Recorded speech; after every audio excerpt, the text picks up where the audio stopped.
El 5 de enero de 1942, mientras los gritos exultantes de victoria resonaban en las calles de Tokio, el almirante Isoroku Yamamoto ordenó al Estado Mayor de la Flota Combinada Imperial preparar la segunda fase de operaciones en la Guerra del Pacífico. Sus estudios de los informes provenientes de Filipinas, Malasia y las regiones del sur indicaban que, en pocos meses, las tropas japonesas tendrían el control de Asia Oriental y de las demás zonas atacadas en diciembre. Por ello, Yamamoto instruyó a su jefe de Estado Mayor, Matome Ugaki, que quería los planes finalizados para mediados de febrero. La velocidad con la que Japón había conquistado el Pacífico Occidental asombraba a los planificadores en Tokio y generaba fuertes desacuerdos dentro del Estado Mayor Imperial.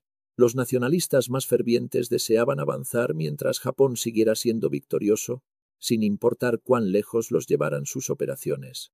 Otro grupo, representado por Yamamoto, había estado poco entusiasta respecto al inicio de la guerra contra Estados Unidos y Gran Bretaña, y estaba profundamente preocupado por el futuro. Una de las razones por las que Yamamoto se encontraba en el mar, a bordo del buque insignia Yamato, era que sus amigos en el Estado Mayor temían que, si permanecía en Tokio, sería asesinado debido a su oposición pública a una guerra ilimitada.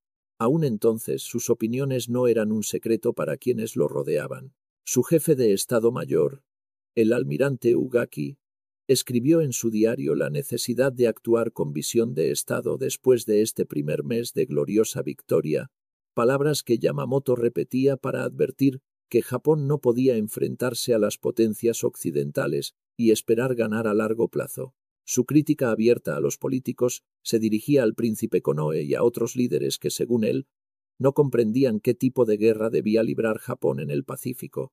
3 meses antes de Pearl Harbor, Yamamoto se había reunido con su amigo Ryoichi Sasakawa, presidente de la organización ultranacionalista Kokusuido, en el Club Naval Imperial de Shiba. Yamamoto le advirtió que la guerra era inevitable debido a las decisiones políticas, y que al principio Japón avanzaría como un pulpo extendiendo sus tentáculos, expresión que ahora, a un mes de iniciadas las hostilidades, parecía haberse vuelto literal, pues el pulpo estaba casi totalmente extendido.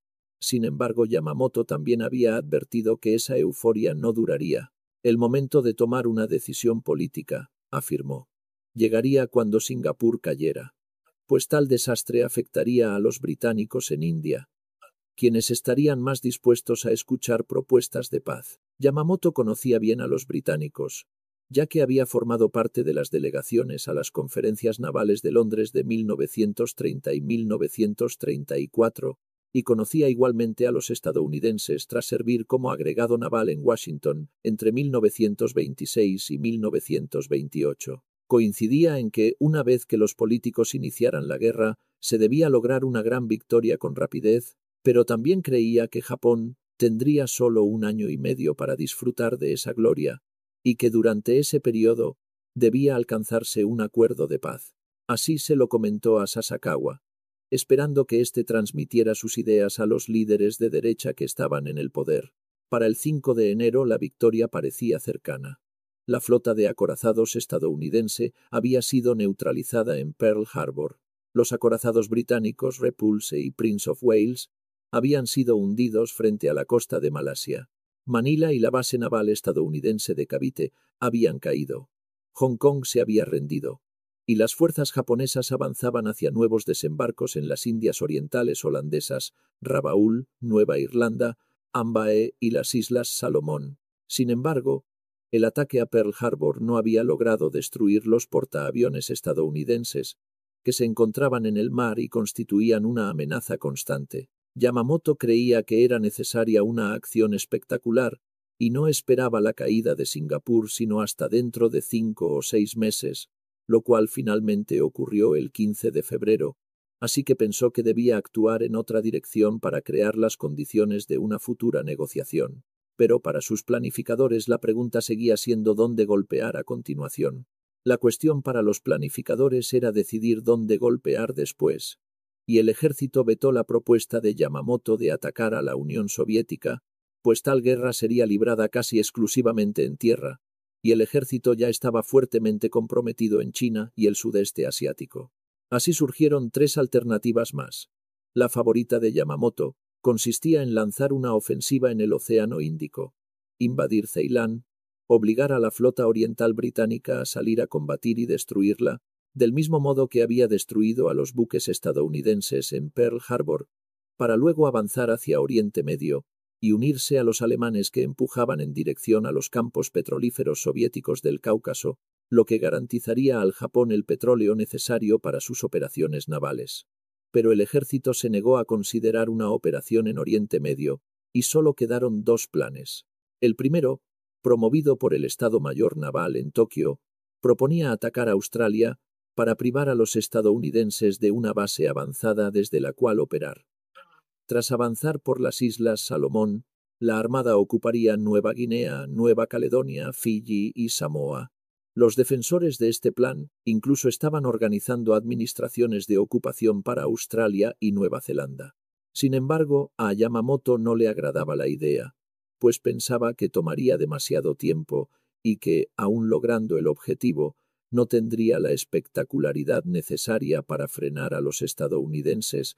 Además, sabía que el ataque a Pearl Harbor había despertado un ánimo de venganza en un pueblo que, hasta entonces, los japoneses consideraban blando e incapaz de librar una guerra hasta el final.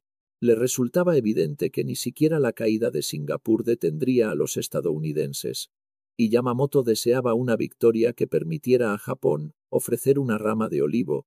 En enero ordenó elaborar otro plan, y 2 meses después, envió a Tokio el documento designado Plan MI, que imaginaba una batalla cerca de Midway, en la que sería destruida la fuerza de portaaviones estadounidense. También envió el Plan AL, que detallaba la invasión del continente norteamericano a través de Alaska. Si todo salía bien, Hawái sería ocupado y tal vez más tarde la costa occidental de los Estados Unidos. Al menos las victorias en Midway y en las Aleutianas proporcionarían a los políticos una base desde la cual negociar la paz que él esperaba obtener. En Tokio, los almirantes debatieron acaloradamente en el Ministerio de Marina, pero al final Yamamoto se impuso. Para entonces había quedado en el olvido la relevancia potencial de la caída de Singapur en febrero y la inminente capitulación de Batán y Corregidor, cualquiera de las cuales podría haber servido a su propósito. Ya no eran importantes debido al ataque de abril del escuadrón de bombarderos B-25 del teniente coronel Jimmy Doolittle sobre Tokio. La incursión de Doolittle había sacudido a los japoneses, obligándolos a reconocer que los estadounidenses apenas estaban empezando a combatir. En junio, cuando la operación de Midway se convirtió en un desastre para Japón, no hubo tiempo para recriminaciones. De hecho, el ejército ni siquiera conoció la magnitud total de la derrota. La destrucción de 4 grandes portaaviones fue cuidadosamente ocultada y solo se conoció en los niveles más altos de la Armada. Mientras Yamamoto se hallaba ocupado con su incursión en Midway, el Estado Mayor Naval en Tokio movía las fuerzas navales y aéreas hacia el sur, con el objetivo de caminar hacia Australia y cortar sus líneas de comunicación. Se había tomado Rabaul el 23 de enero, y desde entonces realizaban constantes reconocimientos y bombardeos sobre islas cercanas y Nueva Guinea. Los australianos, comunicándose con el general Douglas MacArthur tras su llegada en marzo, advertían que los japoneses pronto se moverían contra Nueva Guinea. Si lo lograban, la captura del norte de Australia sería casi un paseo. En febrero, los japoneses ya habían bombardeado Darwin, y en marzo, cuando invadieron Salamaua, la presión aumentó. En mayo, poco antes de Midway, enviaron una fuerza de ocupación hacia Port Moresby, pero la ofensiva fue contenida por la resistencia estadounidense y australiana en la batalla del Mar del Coral. Aún así, los japoneses ocuparon Tulagi, al norte de Guadalcanal, donde establecieron una base de hidroaviones. La batalla del Mar del Coral convenció a los estadounidenses y australianos de que debían prepararse para un movimiento japonés hacia el sur. MacArthur advirtió al gobierno australiano que debía estar listo para un ataque antes de que los japoneses lanzaran la ofensiva que se esperaba contra India. Solicitó al general Marshall 2 portaaviones y 1000 aviones. Sin embargo, en Washington, el almirante Ernest J. King, jefe de operaciones navales, Informó a Marshall que no dispondría de más de 2 portaaviones operativos en todo el Pacífico hasta finales de junio, mientras los japoneses tenían 10. El almirante Nimitz ya había comunicado que esperaba un gran movimiento japonés, que terminó siendo la batalla de Midway. Mientras los acontecimientos seguían su curso en Midway, los japoneses reforzaban sus posiciones en Nueva Guinea y las Salomón. El general Tomitaro Hori desembarcó la fuerza de los mares del sur en Salamua, y las tropas navales ocuparon Lae, levantando allí una base aérea. Independientemente de Yamamoto, el Estado Mayor Imperial había planificado la operación de Port Moresby, y el teniente general Harukichi Hyakutake recibió la orden de avanzar hacia Nueva Caledonia, Fiji y Samoa, además de prepararse para retomar el avance hacia Port Moresby en julio, momento en que se esperaba que Yamamoto hubiera regresado con su flota combinada, que proporcionaría cobertura a esta nueva ofensiva. A pesar del desastre en Midway comunicado como una victoria a las tropas en el frente, el cuartel general imperial no alteró sus planes. Unos días después de Midway, los australianos informaron a MacArthur que los japoneses estaban listos para moverse. MacArthur, considerando la supuesta victoria en Midway, propuso un ataque preventivo sobre Nueva Bretaña y Nueva Irlanda, seguido de un asalto a Rabaul, la principal base aérea y naval japonesa de la región, con 2 portaaviones, 1000 aviones y una división anfibia, afirmaba que podría obligar a los japoneses a retroceder hasta Truk. El 12 de junio, el general Marshall presentó el plan de MacArthur al almirante King, con ciertas modificaciones. Quería 3 portaaviones, una división de marines y 3 divisiones del ejército para realizar los asaltos. King se opuso, temiendo que MacArthur terminara al mando de la operación. Además, argumentó que los portaaviones estarían demasiado expuestos a ataques desde tierra y que no habría suficientes fuerzas para protegerlos. Estos problemas tácticos aparecerían luego en Guadalcanal. King elaboró su propio plan, un avance desde las Nuevas Hébridas bajo mando naval.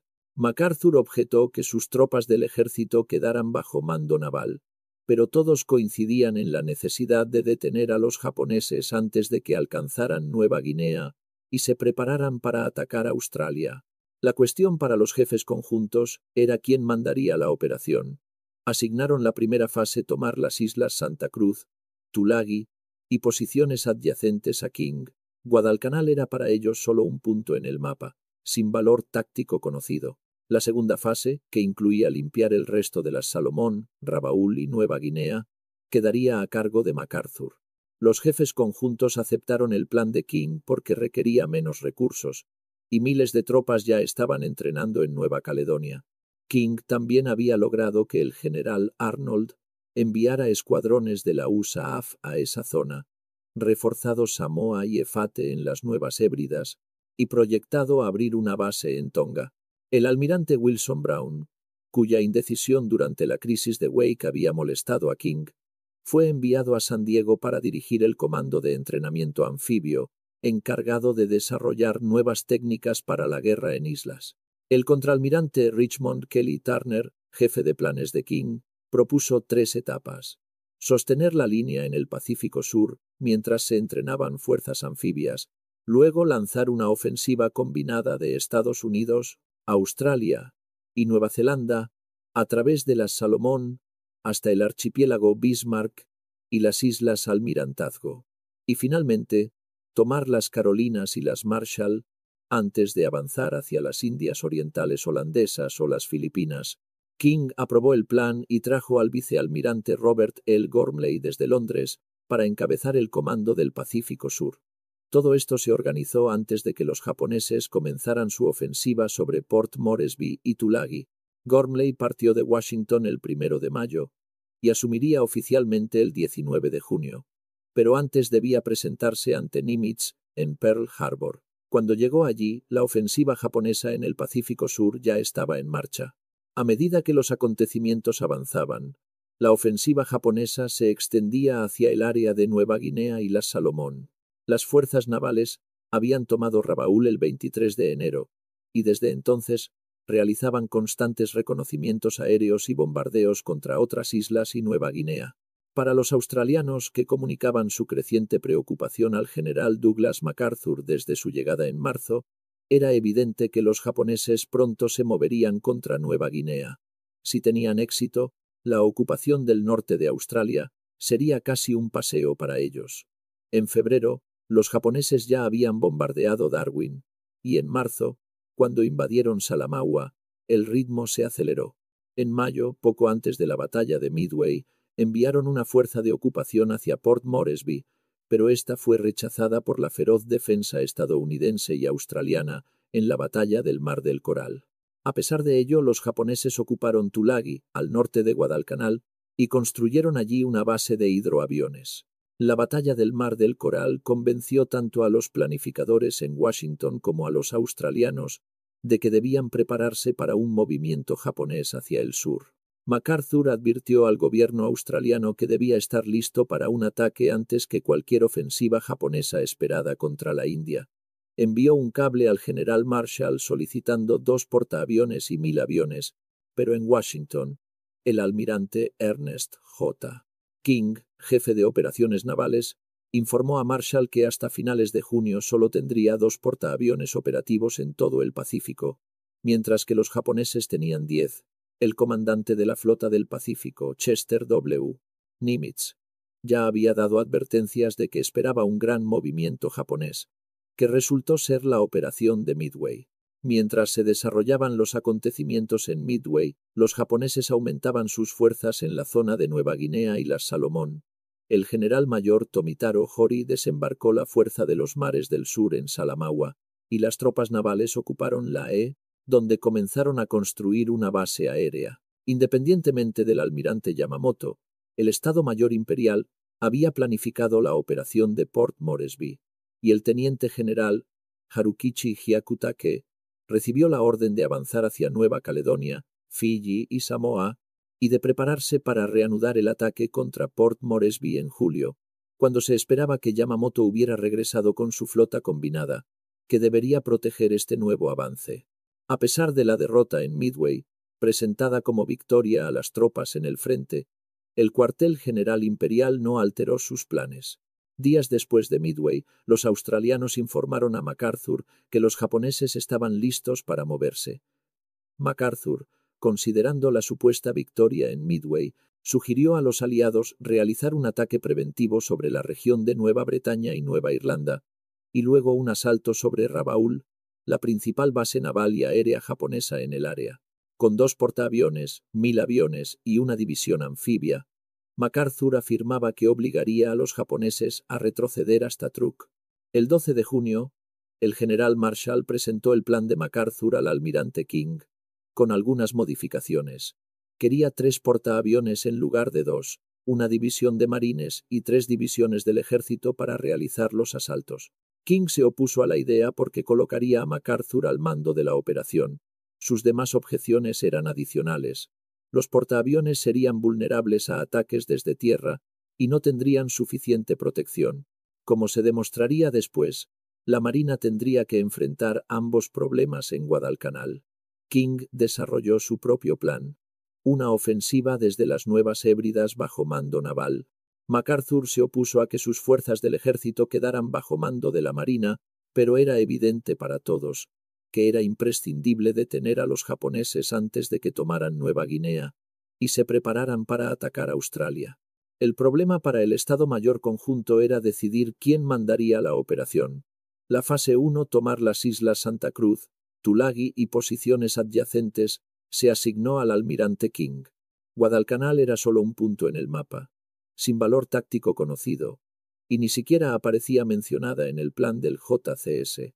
MacArthur recibió la fase 2, limpiar el resto de las Salomón, Rabaul y Nueva Guinea. King se impuso porque los jefes conjuntos reconocieron que su plan requería menos fuerzas que el de MacArthur.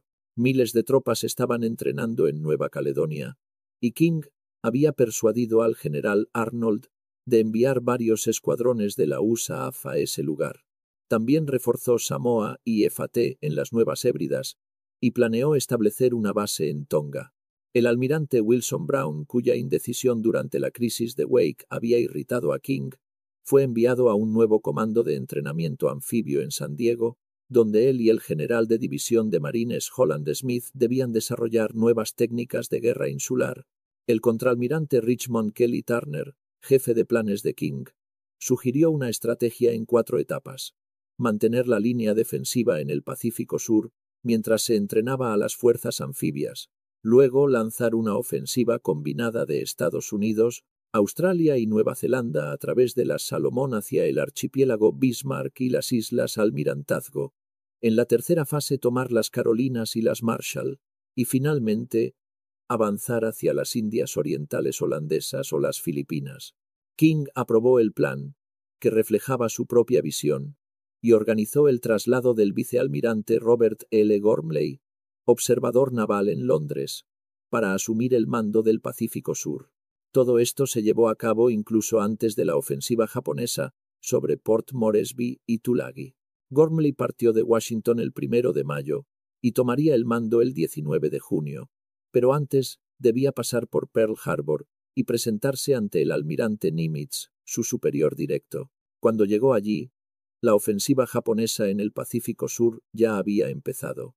El 22 de mayo, un avión del ejército avistó un aparato de reconocimiento japonés sobrevolando Guadalcanal.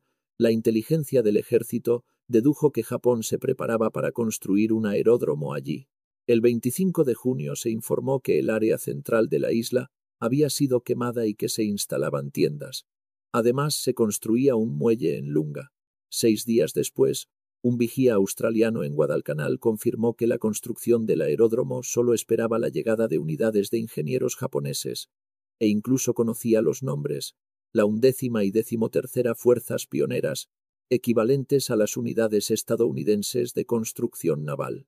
La inteligencia de la Flota del Pacífico, que había descifrado parte del código naval japonés, confirmó estas informaciones mediante una interceptación que indicaba que las fuerzas pioneras llegarían el 4 de julio. El contraalmirante Turner se encontraba visitando Pearl Harbor cuando el almirante Nimitz recibió el informe. Turner comprendió de inmediato cuál sería su objetivo. En 2 semanas, Turner estaba en Wellington, donde embarcó en su buque insignia, el USS Macaulay, una antigua nave de pasajeros. Su misión era entrenar a toda una fuerza anfibia en un mes. Mientras movía barcos y tropas, el vicealmirante Gormley viajaba hacia Melbourne para reunirse con MacArthur. Gormley zarpó de Nueva Zelanda con un tono pesimista sobre la dificultad de organizar una operación anfibia sin experiencia previa. MacArthur, por sus propios motivos, coincidía con él. Ambos estaban de acuerdo en que no podían garantizar adecuada cobertura aérea para el desembarco. Su reunión se celebró el 18 de julio, faltando solo 3 semanas para los desembarcos. Enviaron un mensaje a Washington recomendando posponer la operación, pero el almirante King no aceptó. King le había advertido a Gormley que no tendría las herramientas necesarias hasta quizá el otoño, pero que la operación debía ejecutarse. Gormley se convenció aún más de que Estados Unidos no estaba listo para una ofensiva en el Pacífico Sur cuando no logró obtener unidades de construcción para Nueva Zelanda. Desde el principio, el plan de invasión de Guadalcanal estuvo marcado por fallas de inteligencia. Aunque todos sabían que se preparaba una operación, los informes aliados no revelaban la verdadera dimensión del peligro. Para el 10 de julio, cuando Nimitz envió a Gormley sus órdenes operativas, ya estaba claro que el aeródromo japonés en construcción representaba una amenaza seria. Desde allí, los aviones podían repostar y atacar a Australia. Sin embargo, un informe enviado a King solo mencionaba de paso la construcción del aeródromo, y otro lo ubicaba en el lado equivocado de la isla. A finales de julio, los japoneses habían completado el aeródromo, y Yamamoto ordenó que la primera misión saliera de Rabaul el 14 de agosto. Gormley intentó desesperadamente conseguir más apoyo, pero descubrió la exactitud de la advertencia de King. No habría recursos adecuados. Los suministros destinados a la fuerza de invasión se cargaron de forma caótica en Auckland. Podrían haberse reorganizado allí, pero los barcos fueron enviados a Noumea, que no tenía instalaciones para ello. King comprendía en términos generales las dificultades, pero no había tiempo para retrasos. La prioridad absoluta era detener a Japón antes de que alcanzara Australia. Para finales de julio la operación estaba en marcha, y 17.000 marines se trasladaban desde California, Pearl Harbor, Noumea y Samoa. Gormley estaba demasiado ocupado para reunir a sus comandantes, pero el 28 de julio, el almirante Frank Jack Fletcher, encargado de la protección táctica, convocó una reunión a bordo de su buque insignia, el portaaviones Saratoga. Era la primera vez que los comandantes tácticos se reunían para discutir la invasión. Fletcher debía proteger el desembarco con su fuerza, mientras Turner llevaba a tierra a las tropas del general de división Alexander Vandegrift. Una vez tomada la isla, llegarían tropas de guarnición, pero la operación se había planeado con tanta prisa que no existían reservas disponibles. La reunión no fue alentadora. Fletcher anunció que solo protegería los desembarcos durante 2 días, argumentando, y el Estado Mayor de Gormley coincidió que no debían arriesgar los portaaviones. Consideraba toda la operación precipitada y con pocas posibilidades de éxito. Turner, más consciente que nadie de la situación global, lo regañó. No tenía sentido discutir. Se había tomado una decisión y debían obedecerla. Fletcher debería haber sabido que tras la batalla del Mar del Coral, el almirante King había estado descontento con su constante precaución, al punto de pedir a Nimitz evaluar su espíritu de combate. Sin embargo, tras la victoria en Midway, Fletcher quedó momentáneamente libre de críticas. Aún así, advertir a las tropas que abandonaría el área en 48 horas era un comienzo muy desafortunado. El ensayo para la invasión tuvo lugar entre el 28 y 31 de julio en la isla Coro, en Fiji, y fue un fracaso. Solo un tercio de las tropas desembarcó, y quienes lo hicieron no sabían qué hacer. Vandegrift lo consideró inútil, pero no había tiempo para reconsiderar. El 31 de julio, los marines volvieron a embarcarse rumbo a Guadalcanal. El 6 de agosto por la tarde, la fuerza de 75 barcos se acercaba a las Salomón entre tormentas, lo que los mantuvo ocultos de la observación japonesa. En la madrugada del 7 de agosto, los aviones de los portaaviones Wasp, Saratoga y Enterprise comenzaron a atacar los objetivos asignados en la isla de Guadalcanal, Tulagi, Gabutu y Tanambogo. Los japoneses fueron tomados completamente por sorpresa. Los estadounidenses destruyeron 9 hidroaviones y 8 aparatos adicionales utilizados para reconocimiento y bombardeo, y ni un solo avión japonés en Gabutu sobrevivió al ataque. Los marines, desde los transportes, veían las siluetas de las montañas en la isla que pronto desembarcarían. La flota atravesó el estrecho entre Guadalcanal y Savo para entrar en el canal Sealark. A medida que amanecía, los barcos de escolta abrían fuego, iluminando la costa sin encontrar casi respuesta. Tras 2 horas de bombardeo naval y aéreo, las lanchas de desembarco se dirigieron a la costa norte, al este de Lunga Point. Los marines estaban nerviosos. Ninguno tenía experiencia real en un desembarco de esta magnitud, el primero de Estados Unidos desde la guerra hispano-estadounidense. A las 9 de la mañana, tomaron tierra sin resistencia, pues los japoneses habían huido hacia las colinas.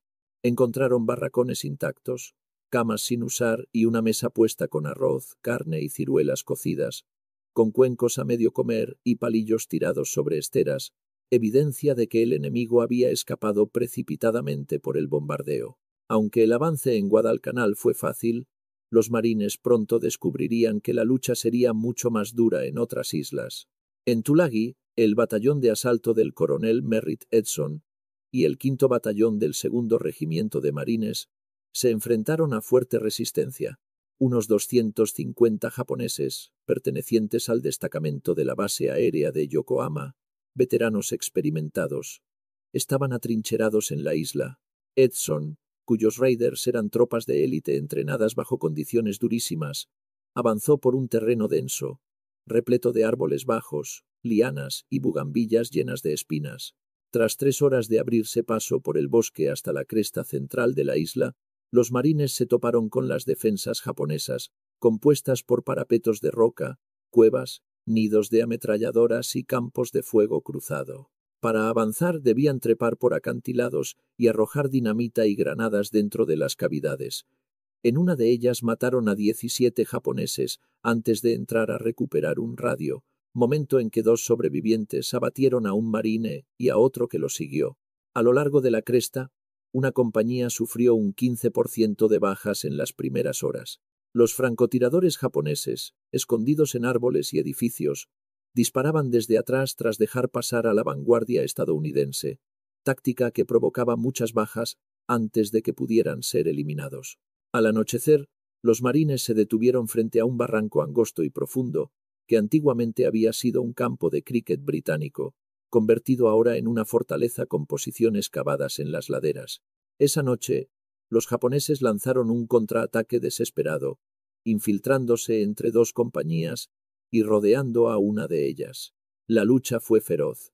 Combates cuerpo a cuerpo, uso de cuchillos, ametralladoras y granadas. Avanzaron por la cresta hacia el puesto de mando de Edson y llegaron a 45 metros de él antes de ser rechazados. Una compañía perdió la mitad de sus suboficiales. El 8 de agosto llegaron refuerzos, y Edson reanudó el ataque. Los marines limpiaban cueva por cueva.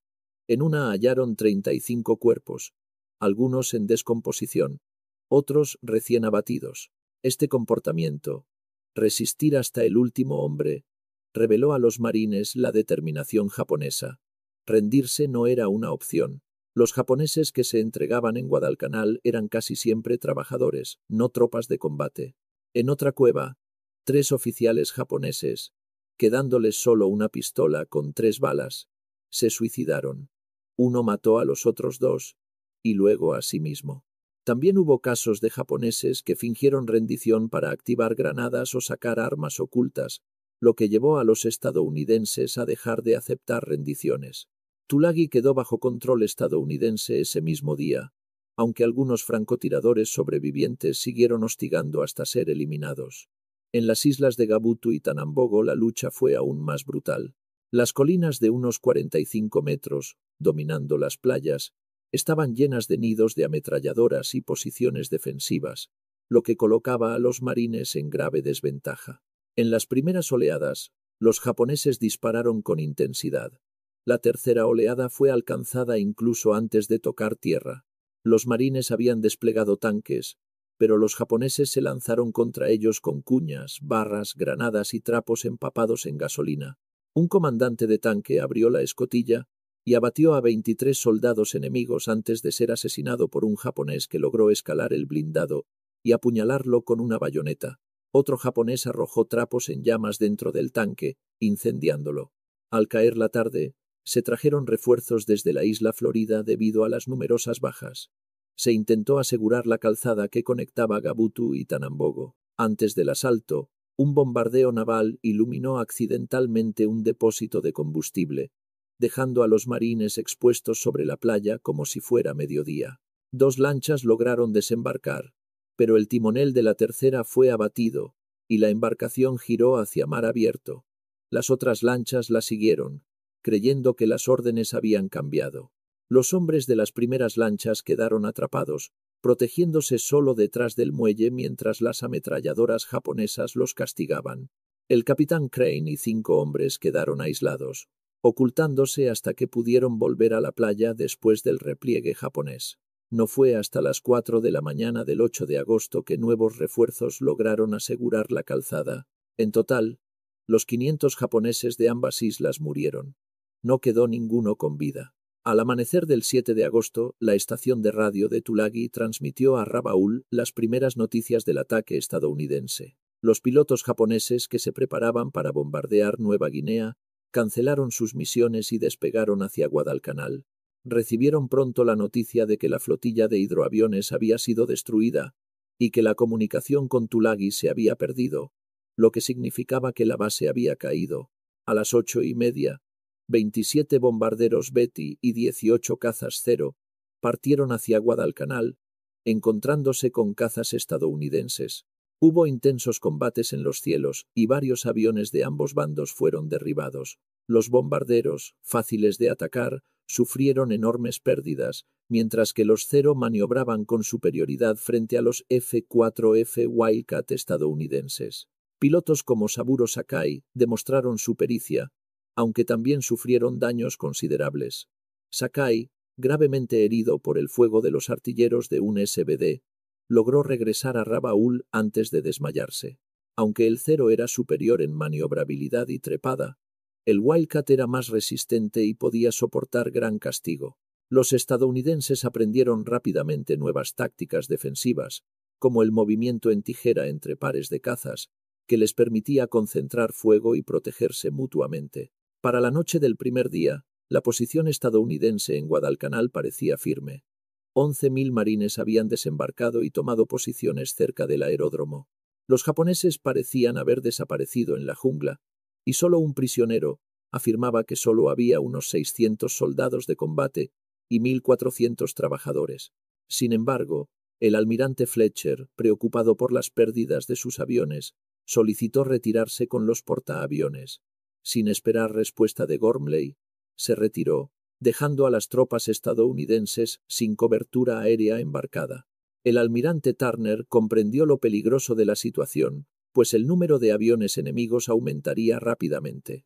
Mientras tanto, los japoneses enviaron refuerzos desde Rabaul, aunque el convoy fue atacado por el submarino estadounidense S-38, que hundió un transporte con 342 hombres a bordo. La magnitud de la flota estadounidense intimidó a los japoneses, que cancelaron el resto de la operación. Sin embargo, el vicealmirante Gunichi Mikawa reunió 5 cruceros pesados, 2 ligeros y un destructor para navegar hacia el sur y lanzar un ataque nocturno, aprovechando la superioridad japonesa en combate nocturno y la falta de experiencia estadounidense. El 7 de agosto por la mañana, los bombarderos B-17 estadounidenses vieron buques japoneses cerca de Rabaul, pero los reportes no fueron considerados alarmantes, ya que se asumía que era tráfico naval común. Gormley dependía de varios sistemas de reconocimiento: los B-17 del ejército bajo MacArthur, la aviación naval de McCain y los aviones de los portaaviones de Fletcher, que en la práctica no efectuaron búsquedas. Turner advirtió que los japoneses tenían una ruta excelente para aproximarse a Guadalcanal: el estrecho entre Vanica, New Georgia, Santa Isabel y la costa norte de Guadalcanal, llamado después de Slot. Turner pidió expresamente que esa área fuera patrullada el 8 de agosto, pero la orden se extravió y el reconocimiento nunca se efectuó. Así, los estadounidenses dejaron sin vigilancia el corredor más obvio para una fuerza naval enemiga que avanzaba hacia Guadalcanal. Mientras avanzaba la invasión estadounidense, los japoneses reaccionaron enviando desde Rabaul bombarderos Betty y cazas Zero para atacar la fuerza expedicionaria. Los aviones que originalmente estaban armados para misiones sobre Nueva Guinea fueron redirigidos con urgencia. El primer grupo de 27 Betty y 18 Zero despegó a media mañana del 7 de agosto. Fueron interceptados por cazas F-4F del Enterprise, que derribaron varios bombarderos antes de que los Zero entraran en combate. En el enfrentamiento, los Wildcat estadounidenses demostraron ser más resistentes, aunque inferiores en maniobrabilidad y ascenso frente al Zero. Aún así, los pilotos comenzaron a aplicar tácticas defensivas, como la maniobra en tijera, concentrando fuego en pares y aprovechando la robustez de sus aviones. El piloto Saburo Sakai, uno de los mejores ases japoneses, luchó ferozmente y derribó varios aparatos, pero resultó herido seriamente por el fuego defensivo de un SBD, y aún así logró regresar a Rabaul. Aunque los estadounidenses lograron derribar casi todos los Betty que llegaron sobre Guadalcanal, las pérdidas de cazas frente a los Zero fueron significativas, mostrando que la superioridad aérea japonesa seguía vigente. Sin embargo, la cercanía de los portaaviones estadounidenses les daba inicialmente ventaja táctica, mientras que las aeronaves japonesas debían recorrer 1.100 millas en vuelos de ida y vuelta, lo que agotaba pilotos y aparatos. Al caer la noche del 7 de agosto, la situación estadounidense en tierra parecía segura. Los marines habían avanzado hasta las cercanías del aeródromo, que más tarde sería llamado Henderson Field, y no habían encontrado resistencia sustancial. Solo un prisionero indicó que había unos 600 soldados de combate japoneses y 1.400 trabajadores, lo cual reforzó la impresión inicial de facilidad en el avance. En el mar, sin embargo, la situación era más incierta. Los japoneses habían perdido sus hidroaviones, pero mantenían reconocimiento limitado. En cambio, los estadounidenses enfrentaban la amenaza creciente de los ataques aéreos procedentes de Rabaul. Aunque muchos de los primeros bombarderos enemigos fueron destruidos, las pérdidas estadounidenses, 21 aviones de los portaaviones de Fletcher, convencieron a este de que debía retirarse. Sin esperar respuesta del almirante Gormley, Fletcher decidió retirarse con sus portaaviones al atardecer del 8 de agosto, dejando a la fuerza de desembarco sin cobertura aérea embarcada, y confiando solo en la aviación basada en tierra, que aún no estaba disponible. El almirante Turner entendió inmediatamente las consecuencias de esta retirada, pues sabía que el número de aviones japoneses aumentaría rápidamente a medida que reforzaran su presencia en la región. Mientras tanto, en Rabaul, el vicealmirante Gunichi Mikawa había reaccionado con velocidad al recibir noticias de la invasión. Su responsabilidad como comandante de la octava flota y de las fuerzas exteriores del Mar del Sur lo llevó a reunir rápidamente una fuerza de choque compuesta por 5 cruceros pesados, 2 cruceros ligeros y un destructor. Aunque inicialmente había despachado transportes con refuerzos hacia Guadalcanal, la acción del submarino estadounidense S-38, que hundió el transporte Mayomaru con más de 300 hombres, y la magnitud de la flota estadounidense lo convencieron de que era demasiado peligroso continuar. En cambio, concentró sus buques de superficie para un ataque nocturno, aprovechando la especialidad japonesa en combate nocturno y la falta de experiencia estadounidense. Mikawa sabía que los estadounidenses tenían portaaviones en la zona, pero un ataque nocturno evitaría la amenaza aérea. Su principal desafío era avanzar sin ser detectado. No sabía que las deficiencias en el sistema estadounidense de reconocimiento le darían esta oportunidad.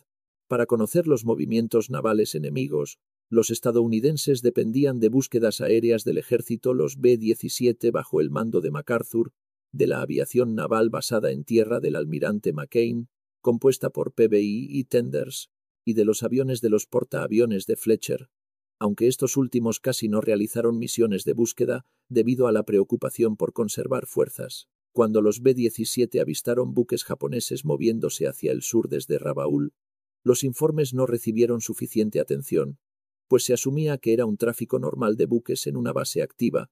El submarino S-38 informó también del paso de la fuerza japonesa por el canal de San Jorge, pero ese reporte tampoco fue considerado urgente. Al elaborar los planes de búsqueda para el 8 de agosto, Turner notó que el corredor marítimo más evidente para un ataque japonés, el estrecho entre las islas New Georgia, Kolombangara, Santa Isabel y Guadalcanal, llamado más tarde de Slot, había quedado sin patrullar. Turner solicitó a McCain añadir un reconocimiento especial por esa zona, pero la orden se perdió entre su buque insignia, el cuartel de McCain, y el tender Mackinac en Espíritu Santo, por lo que jamás se ejecutó.